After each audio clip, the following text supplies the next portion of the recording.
Alhamdulillah alladzi akramana bisyari'atin munirah. Alhamdulillah, puji syukur kepada Allah Subhanahu wa taala yang telah memuliakan kita dengan syariat yang menerangi di dalam kehidupan kita. Wa ja'alana binabiyhi Muhammadin min amri dunyana wa akhiratina ala basirah. Dan Allah taala jadikan junjungan kita Nabi besar Muhammad sallallahu alaihi wasallam sebagai penerang di dalam agama kita. Nahmaduhu wa nashhadu annahu lallahu alladzi la ilaha illa huwa wahdahu la syarika lah syahadatan yuthabbituna biha fid dunya wal akhirah. Dan kita bersaksi bahwasanya tidak Tuhan selain Allah Subhanahu wa taala yang akan memegang kesaksian kita di dalam akhirat dan di dunia kita. Wa nusalli wa nusallim ala sayyidina Muhammadin man sanna lana hadha an-nikah wa syara'a lana hadhihi at-tariqa wal uslub fi az-zawaj. Salawat serta salam kepada junjungan kita Nabi besar Muhammad sallallahu alaihi wasallam yang mengajarkan kepada kita tentang kelestarian daripada pernikahan dan juga cara-cara pernikahan yang sesuai dengan agama kita. Wa ala alihi wa ashabihi wa tabi'ihim wa alaina ma'ahum wa fihim birahmatika ya arhamar rahimin. Salawat serta salam tersebut kepada para sahabat-sahabat beliau, keluarga beliau, dan para tabi'in, orang-orang yang mengikuti jalan beliau sampai hari kiamat kelak. Amin ya rabbal alamin. Faqad syahidna wa iyyakum fi majlisina hadha idhara sya'iratin min sya'airillah subhanahu wa ta'ala. Ketahuilah bahwasanya di tempat kita sekarang berkumpul ini, di dalam majlis ini, Allah Ta'ala telah memperlihatkan kepada kita daripada suatu syiar tanda kebesaran Allah di dalam satu perkumpulan kita ini. Lianna alladhi khalaqa adh-dhakara wal-untha ja'ala nizaman fi rabt al-'alaqati bainahuma haddadahu wartadahu huwa subhanahu wa ta'ala. Sebab ialah Allah yang telah menciptakan makhluk hidup, menciptakan lelaki dan wanita, dan Allah Ta'ala berikan aturan antara lelaki dengan wanita tersebut sesuai dengan keridhaan yang Allah Ta'ala ridai dan Allah Ta'ala relai. Fa awwal ma khalaqa Allahu khalaqa Adam min turab.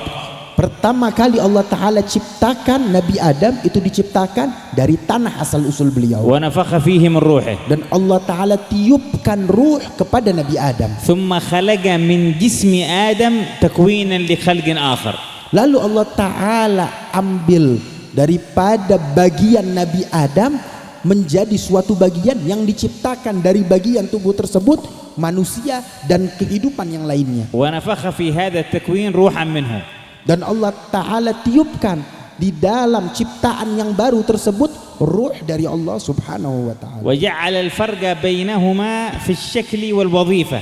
Dan Allah Ta'ala jadikan perbedaan antara makhluk-makhluk tersebut di dalam bentuk dan juga pekerjaan kehidupan mereka. Ma'a tasawi al-makhluqain fi asy-syaraf wal manzila wal makan. Dan Allah Ta'ala juga memuliakan antara setiap makhluk hidup di dalam tempat mereka, kesesuaian mereka di dalam kehidupan mereka. Waqad sami'na fi khutbah an-nikah qauluhu ta'ala ya ayyuhal nasu taqu rabbakum alladhi khalaqakum min nafsin wahidah wa khalaqa minha wa lam yaqul wa khalaqa laha. Khalaqa minha fal zawja makhluqa min ar-rajul. Tadi kita mendengar dalam khutbah nikah bahwasanya firman Allah di dalam Al-Qur'an yang berbunyi, wahai para manusia, sesungguhnya Allah Ta'ala bertakwalah kalian kepada Allah dan ketahuilah bahwasanya Allah Ta'ala telah menciptakan kalian para manusia dari mana? Allah Ta'ala jadikan dari satu kesatuan, yang artinya wanita pun asal usulnya diciptakan dari seorang lelaki. Falamma خلق الله حواء لآدم ركب في آدم الشهوة والميل إلى القرب من حواء. Tatkala Allah Ta'ala ciptakan Siti Hawa daripada Nabi kita Nabi Adam, dari bagian dari tubuh Nabi Adam yang diambil, Allah Ta'ala juga jadikan kecondongan daripada keinginan untuk menyukai satu sama lainnya kepada Siti Hawa tersebut. Fa'arada an yaqruba minha. Maka Nabi Adam pun ingin dekat, ingin condong untuk mendekati Siti Hawa. Fa'auha Allahu ilaih. Allah Ta'ala wahyukan kepada Nabi Adam. Mada taf'al ya Adam? Mada taf'al ya Adam? Apa yang akan engkau lakukan wahai Adam? Apa yang kau inginkan? Qala syu'urtu bi raghbatin fi an aqruba min hadha alladhi khalaqtahu minni. Ya Allah, sesungguhnya aku ingin dekat dengan Hawa dikarenakan dia diciptakan dari diriku dan aku merasakan ketenangan untuk dekat dengannya. قال لا حتى تنكحها وتؤدي مهرها. Maka Allah Ta'ala katakan, tidak bisa semudah itu engkau dekati, melainkan setelah engkau mengeluarkan kewajibanmu untuk mengeluarkan mahar untuk membayar, lalu engkau menikah dengannya. فكانت هذه الطريقة في ربط العلاقة بين الذكر والأنثى من أول تكوين للذكر والأنثى على وجه الأرض آدم وحواء. Maka ketahuilah, ajaran pernikahan, syiar pernikahan ini asal usulnya sudah ada dari zaman Allah Ta'ala ciptakan Nabi Adam. Dari pertama kali diciptakan, aturan tersebut sudah ditetapkan oleh Allah Subhanahu wa Ta'ala. ووليها هو الله تعالى هو الذي أنكحها لآدم. Dan Siti Hawa walinya di saat tersebut adalah Allah Subhanahu wa Ta'ala, di mana Allah nikahkan Siti Hawa kepada Nabi Adam. ومهرها Dan mahar, bayaran mahar nikahnya yang dibayarkan oleh Nabi Adam جاء في روايات متعددة حسن بعضها السيد عبد الله الصديق الغماري أن المهر الذي اشترطه الله تعالى على آدم أن يصلي على نبينا محمد 10 مرات. maharnya tersebut sebagaimana datang di dalam banyak riwayat, dan riwayat-riwayat tersebut juga dihasankan dan disahihkan oleh Al-Imam Abdullah Al-Ghumari, bahwasanya Nabi Adam bersolawat, diperintahkan oleh Allah untuk bersolawat sebanyak 10 kali kepada Nabi kita Nabi Muhammad sallallahu alaihi wasallam untuk membayar mahar tersebut. فبقيت العلاقة بين الذكر والأنثى هكذا بنظام من الله، لابد من عقد، لابد من مهر، لابد من إيجاب، لابد من قبول. على هذه الطريقة مضى أسلافنا من الأنبياء والأولياء والصالحين إلى يومنا هذا، نحيي هذه السنة التي سنها الله في بداية تكوين الخلق. Maka ajaran pernikahan ini sudah ada dari zaman Allah Ta'ala ciptakan Nabi Adam sampai zaman kita ini, di mana Allah membuat aturan dari pernikahan, dari rukun-rukunnya, dari setiap kewajiban-kewajibannya, dari akadnya, dari ijabnya, dari qabulnya, dari maharnya yang Allah Ta'ala ajarkan kepada Nabi Adam, sampai seluruh para nabi pun melakukan hal tersebut, seluruh kaum salihin melakukan hal tersebut, sampai di mana sekarang kita masih melestarikan hal tersebut demi mensyiarkan syiar Allah tersebut. وجاء الشيطان بخطة أخرى أمر فيها بالفحشاء والزنا والفواحش والعياذ بالله تعالى بغير نظام الله الذي رتبه لربط العلاقة بين الذكر والأنثى. Adapun ajarannya syaitan, misinya syaitan membuat misi juga, yaitu dengan membuat para manusia melenceng dari ajaran Allah dengan mengelabui mereka dengan perbuatan zina, dengan perbuatan hal-hal yang fahish, daripada maksiat-maksiat yang lainnya, yang tujuannya adalah untuk menyesatkan manusia supaya makin jauh dari Allah dan menghancurkan diri mereka satu sama lainnya. ولا يزال الشيطان ينوع أساليبه إلى ما تسمعون في هذا الزمان من خربطة عند بعض من يسمون بالمتقدمين والمتحضرين في بعض بلدان الغرب، لا يعرف معنى الذكر كيف يكون، الأنثى كيف يكون، ويتوقعون أن هذا جنس ثالث مخلوق بينهما، ما يعرفون النظام الذي كون الله عليه الإنسان من منهج إبليس الذي غرسه في البشرية. Dan syaitan memiliki banyak cara. Tatkala kita melihat perubahan zaman sampai zaman kita sekarang ini, yang mereka mengklaim negara-negara hebat, mereka mengklaim mereka adalah negara-negara yang memiliki kemajuan, mereka berusaha mengatakan dari pikiran syaitan tersebut, daripada rencana tersebut, dengan mengatakan manusia bukan hanya ada laki ada perempuan, tetapi ada jenis ketiga, yang laki pun bisa berubah, yang perempuan pun bisa berubah. Ini semua adalah kotoran pikiran yang asal usulnya dibawa oleh syaitan, tujuannya untuk menghancurkan antara manusia. والحال كما قال الله تعالى والله يريد أن يتوب عليكم ويريد الذين يتبعون الشهوات أن تميلوا ميلا عظيما.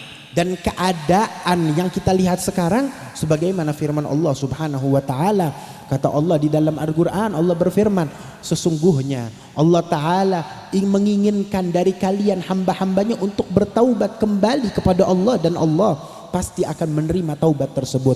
Adapun syaitan, mereka menginginkan kalian untuk makin melenceng, makin jauh dari ajaran Allah dan mengikuti hawa nafsu syahwat kalian supaya makin dekat dengan syaitan dan menjauh dari ajaran Allah. فكل علاقة بين ذكر وأنثى على غير النظام الذي سنه الله عاقبتها وخيمة وتعيسة وسيئة في الدنيا والآخرة.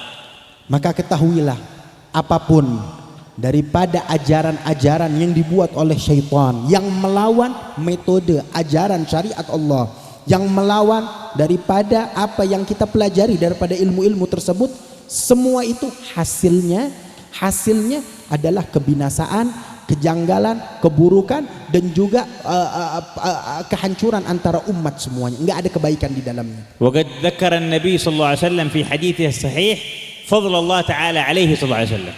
Sesungguhnya itu Nabi Muhammad telah menjelaskan di dalam hadis tentang fadlullah, daripada karunia Allah Subhanahu wa taala. وقال قد أخرجني الله من نكاح.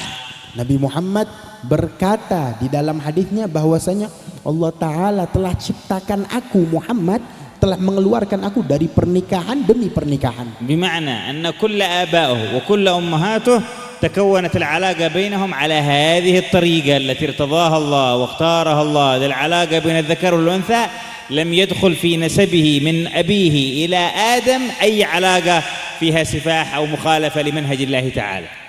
Yang artinya dari hadis tersebut bahwasanya orang tua Nabi Muhammad, dari ayah ibunya sampai kakek neneknya sampai kepada Nabi Adam dan Siti Hawa, semuanya mengikuti ajaran pernikahan tersebut tanpa ada pelencengan. Semuanya mengikuti aturan pernikahan daripada sebelum ayah-ayahnya sampai kepada Nabi Adam, tanpa ada pelencengan apapun yang keluar dari jalan pernikahan tersebut. ولو لم يكن هذا أمر عظيم يفتخر به لما ذكره النبي وافتخر به وذكر فضل الله عليه. Kalau seandainya hal ini bukan kebanggaan yang pantas untuk dibanggakan, Nabi Muhammad gak bakal membanggakan hal tersebut dan gak bakal memamerkannya dengan mengatakan ini adalah karunia terbesar dari Allah. فهذا أصل شريعة العلاقة بين الذكر والأنثى وجاء الإسلام وأيدها وأكدها. Ini adalah suatu hal terbesar, kebanggaan terbesar bagi seorang Islam, yang dimana kebanggaan terbesar bagi seorang manusia, dan dimana Islam datang membawa hal tersebut dan melestarikannya. وقد قال صلى الله عليه وسلم إنما بعثت لأتمم مكارم الأخلاق. Nabi Muhammad dari sebelumnya sudah mengatakan bahwasanya aku ini diutus, tujuan utamanya aku diutus adalah untuk mensempurnakan daripada akhlak, daripada budi pekerti, daripada gerak-gerik seseorang di dalam tata keramanya. فوضع في الإسلام منهج ونظام للحياة بين الزوجين الذكر والأنثى أسمى وأعلى وأرقى ما يمكن أن يوضع من نظام من عهد آدم إلى زمان صلى الله عليه وسلم. كان أفضل القوانين والشرائع والمناهج شريعته ومنهجه وطريقته. Maka Nabi Muhammad sallallahu alaihi wasallam mengatur daripada aturan yang dia ambil dari Allah Subhanahu wa taala dari segala kebaikan yang paling mulia, yang paling afdal, dari zaman Nabi Adam, dari zaman para nabi sebelum beliau sampai zaman Nabi Muhammad. Syariat yang paling baik, ajaran yang paling baik, aturan yang paling baik adalah aturan yang diatur, yang dilestarikan oleh Nabi Muhammad sallallahu alaihi wasallam. فكان أول زواج ونكاح بين البشرية زواج آدم بحواء.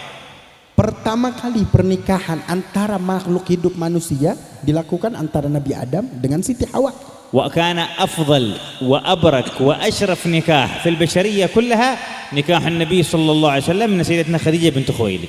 Dan yang paling afdal daripada pernikahan manusia di muka bumi ini adalah pernikahan antara Nabi Muhammad sallallahu alaihi wasallam dengan pernikahan Siti Khadijah bintu Khuwailid, istri pertama Nabi Muhammad sallallahu alaihi wasallam. ثم تزوج من بعدها عدة من النساء. Lalu Nabi Muhammad setelah menikah dengan Siti Khadijah, beliau menikah dengan banyak dari para wanita setelah wafatnya Siti Khadijah. سن لنا وعلمنا في زواجه كيف يتعامل الرجل مع المرأة.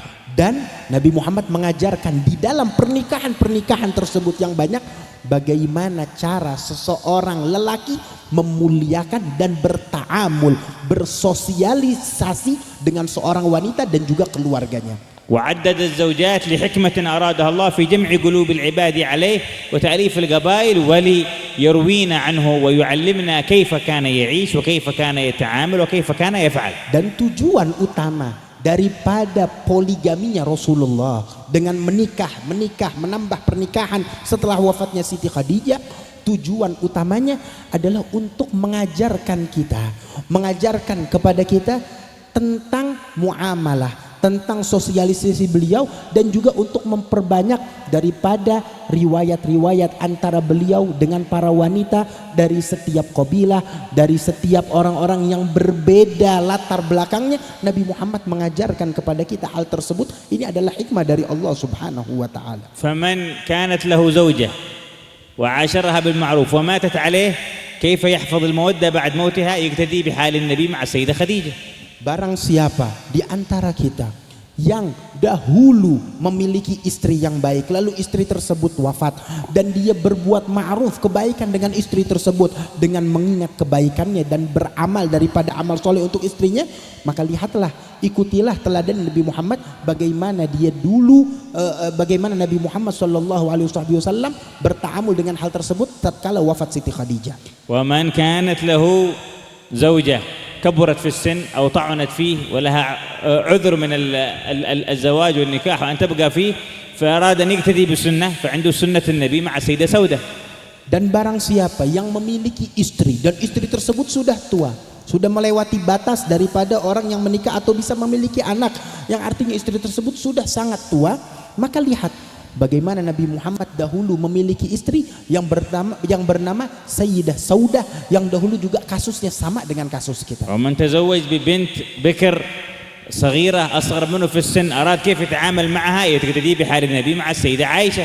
Yang ingin tahu jika seandainya di antara kita menikahi seorang wanita yang lebih kecil dari kita, masih perawan, umurnya terpaut jauh dengan kita, ingin tahu bagaimana kita bermuamalah, bersosialitas dengan wanita tersebut, lihat, pelajari bagaimana cara Nabi Muhammad bertaamul dengan Siti Aisyah. ومن تزوج بامرأة ثيب لها أولاد من غيره وقد مات أبوهم وأراد أن يتزوجها يقتدي بحال النبي مع السيدة أم سلمة. Dan seandainya di antara kita memiliki seorang istri, yang istri tersebut adalah seorang janda, memiliki anak, yang anak-anak tersebut sudah tidak memiliki ayahnya, sudah wafat ayahnya, dan tidak ada yang mengurus janda tersebut dan anak-anaknya, ingin tahu bagaimana cara yang paling pantas menyikapi bersosialitas dengan istri tersebut, maka lihat bagaimana Nabi Muhammad SAW dengan Ummu Salamah istri beliau. وهكذا من تزوج أيضا بامرأة لها شرف ومكانة وقبيلة عالية ولهم تأثير بين الناس فعنده اقتداء بحال النبي مع سيدة زينب بنت خزيمة وسيدة زينب بنت جحش.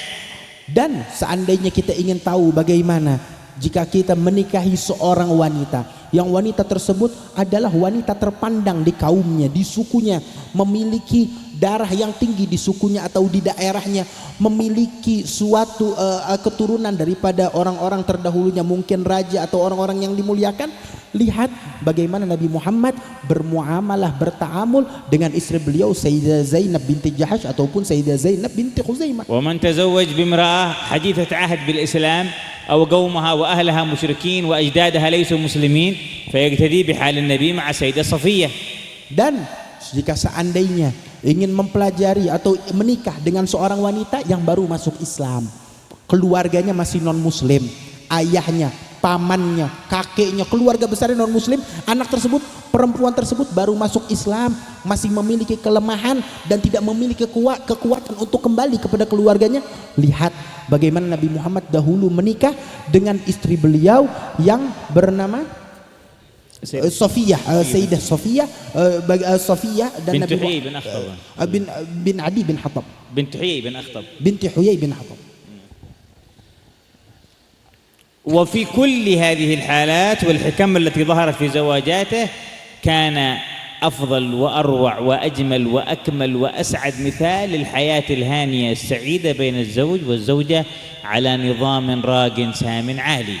Dan ketahuilah dari kisah Nabi Muhammad dengan para istri-istri tersebut yang banyak kasusnya, yang banyak ceritanya, semua cerita tersebut, semua kisah tersebut adalah kisah yang paling indah, yang paling agung, yang paling memahami wanita dengan keromantisannya tanpa menuruni atau mengurangi kemuliaan tersebut, yang paling agung, yang patut kita dengar dan kita pelajarin. ومن أيام آدم وحواء إلى أن تقوم الساعة لا يوجد زوجين عاشا حياة هنية بسعادة وفرح وسرور ورضا وانبساط كما عاش زوجات رسول الله مع رسول الله. Dari zaman Nabi Adam sampai zamannya Nabi Muhammad, bahkan setelahnya tidak akan kita temukan seorang lelaki dengan wanita satu pasangan yang hidup di dalam hidupnya dengan kebahagiaan yang paling bahagia, keindahan yang paling indah, dengan segala kemanisan hidup tanpa ada rasa berat hati, tanpa ada rasa sungkan, sebagaimana kehidupan Nabi Muhammad dengan para istri-istri beliau. فكان هو الآية لمن قبله والقدوة لمن بعده. Nabi Muhammad adalah tanda kebesaran dari Allah bagi orang-orang sebelum Nabi Muhammad, dan beliau adalah qudwah, teladan bagi orang-orang yang hidup setelah beliau. ولأن هذه المسألة مسألة عظيمة قال صلى الله عليه وسلم في الحديث الصحيح خيركم لأهله وأنا خيركم لأهلي. Karena keteladanan seseorang dengan keluarganya, maka Nabi Muhammad juga sudah mewanti-wanti kita, mengajarkan kepada kita, menekankan kepada kita. Nabi Muhammad bersabda di dalam hadisnya, sesungguhnya yang paling baik di antara kalian adalah yang paling baik dengan keluarga wanitanya, dengan istrinya, dan sebaik-baiknya di antara kalian yang paling baik dengan istrinya adalah aku, sebagaimana aku paling baik kepada istriku. فالآن الزوجين ببركة الإسلام واتباع النبي كان زواجهم على نفس الطريقة العظيمة التي زوج الله بها آدم وتزوج النبي بها زوجاته. Dahulu kita mengetahui bahwasanya yang paling agung dari agama Islam ini karena adanya pernikahan yang dahulu dilakukan oleh Allah antara Nabi Adam dengan Siti Hawa, dan ini yang diajarkan di dalam agama kita dan dilakukan oleh Nabi Muhammad. باقي نوصيهم أن المعاملة بعد الزواج تكون مثل معاملة النبي مع زوجاته. Sekarang kita udah mengajarkan kepada para pengantin kita apa yang kita dengar dari pernikahan para nabi sebelumnya, tinggal bagaimana mereka menyikapi itu di dalam kehidupan mereka di dalam pernikahan, dengan bermuamalah, dengan bersosialisasi dengan istri mereka sebagaimana Nabi Muhammad bersosialisasi dengan istri-istri beliau. فلا يليق بنا أن نقتدي به في أسلوب الزواج وطريقته ثم نخالفه في طريقة الحياة والمعاملة فيما بعد الزواج. Enggak pantas jika di dalam pernikahan kita ngikutinnya Nabi Muhammad, syariat Islam dengan pernikahan, tapi setelah menikah kita lupakan syariat tersebut dengan kita membangkang dan melawan perintah-perintah Allah Subhanahu wa taala, menjauh dari ajaran Nabi Muhammad. Enggak pantas dan enggak layak. فإذا تزوجنا على شريعته تكون بيوتنا قائمة أيضا على شريعته. Jika kita menikah, melakukan pernikahan dengan syariatnya Nabi Muhammad, maka jadikan kehidupan kita di rumah tangga kita juga dengan teladannya adalah sosok Nabi Muhammad. وتكون المعاملة فيها على سنته وهديه. Di mana muamalahnya kita, pekerjaan kita di dalam rumah tersebut harus dengan standar daripada ajaran sunnah Rasulullah. فيكون هذا زواج مقتدى فيه برسول الله صورة وحقيقة. Maka kalau ia melakukan setelah pernikahannya daripada ajaran Nabi Muhammad dan meladani Nabi Muhammad, berarti orang tersebut telah melakukan pernikahan dengan metode Nabi Muhammad dan menghidupi pernikahan tersebut meneladani metode Nabi Muhammad sallallahu alaihi wasallam, menghidupi Nabi Muhammad di rumahnya. وللمحبة والمودة التي تجمعنا في الله تعالى جئنا من بلادنا إلى بلادكم هذه نحضر هذا المجلس لعقد النكاح. Ketahuilah, daripada tanda kecintaan antara satu sama lain dari kita, daripada tanda kebesaran, daripada kecintaan Habib Salim kepada orang-orang ini, beliau datang jauh-jauh dari negeri Hadramaut yang jaraknya ribuan kilometer sampai ke tempat ini, ke gunung kita ini, untuk menghadiri pernikahan ini yang sesuai syariat ini. وهذا المجلس من المجالس التي يستجاب فيها الدعاء. Dan ini majelis pernikahan adalah salah satu daripada perkumpulan yang Allah Ta'ala kabulkan, Allah Ta'ala ijabahkan segala permohonan kita. فقد ورد عن بعض الصحابة، عن عدد من الصحابة منهم سيدنا أنس، أنه كان يدعو الله عند عقد النكاح ويقول أن هذا إظهار شعيرة من شعائر الله يستجاب عندها الدعاء. Itu telah dikatakan daripada banyak riwayat, salah satunya riwayat daripada Sayyidina Anas, bahwasanya di dalam pernikahan itu adalah salah satu daripada syiar-syiar Allah, dan tatkala ada syiar Allah yang lagi dilakukan, maka di saat tersebut doa diijabah oleh Allah Subhanahu wa taala. وقد سمعنا في خطبة النكاح تلقين التوبة والاستغفار. Tadi di dalam khutbah nikah kita mendengar talqin, ajakan untuk kita memperbaharui taubat kita dan beristighfar memohon ampun kepada Allah. سمعنا الدعوات من الوالد للعروسين. Dan kita mendengar doa daripada Sayyidil Habib Umar untuk kedua mempelai. وسمعنا الدعوات من الكياي عبد الله كفابه. Dan kita mendengar juga doa-doa yang dilantunkan oleh guru kita Kiai Abdullah Kafabih. ومن دعا منا بدعوة نسأل الله أن يجعل كل ذلك مستجابا عنده. Dan semoga apa yang dipanjatkan dari setiap dari kita, doa-doa kita diterima oleh Allah Subhanahu wa taala. وينظر إلى العريسين محمد شفيق وفضله يجعلهم إن شاء الله من أفضل العرسان وأفضل الأزواج. Semoga Allah taala turunkan curahan rahmat kepada kedua belah daripada pengantin kita Muhammad Syafiq dan juga daripada saudara Padola. ويجعل زوجاتهم زوجات صالحات مؤمنات خيرات معينات على طاعة الله. Dijadikan istri-istri mereka sebagai istri yang paling baik, yang taat kepada suami dan mendapatkan segala kebaikan. ويكون بهم أسر في أمة النبي محمد يفرح بها النبي محمد يوم القيامة. Dan Allah taala jadikan di antara mereka umat-umat keturunan yang membanggakan Nabi Muhammad kelak di hari kiamat. اللهم بارك لهم وبارك عليهم واجمع بينهم في خير وألف بين قلوبهم على الطاعة. اللهم اجعلهم من الأزواج المتعاونين على طاعتك وبرك ومرضاتك. اللهم اجمع شملهما على الهدى وألف ذات بينهما واجعل بينهما مودة ورحمة من عندك.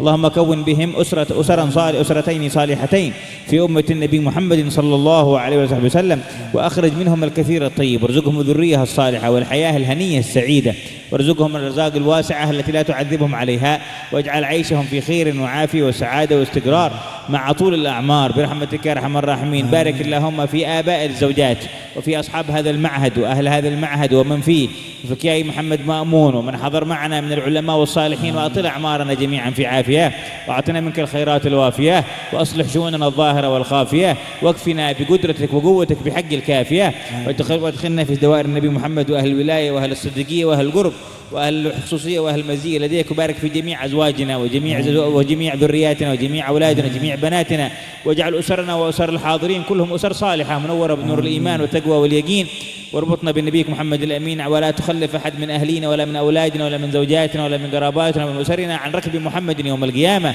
ولا عن لواء عرشه يوم تبعث عبادك برحمتك يا أرحم الراحمين. على هذه النيات من الفرج العاجل للمسلمين وأن الله ينظر لإخواننا المسلمين في غزة وإخواننا المسلمين في لبنان وفي إيران وفي العراق وفي اليمن وفي الشام وفي كل مكان يرفع عنهم الأذى والبلاء ما ظهر منه ما بطن ويعجل بفرج العاجل للمسلمين أجمعين. على هذه النيات وكل نية صالحة جامع على خيرات الدنيا والآخرة وعلى منى سيد الوالد ومن نوى قطب الزمان وما علمه الله من صالحاتكم في خير وعافية وإلى حضرة النبي محمد صلى الله عليه وسلم. الفاتحة.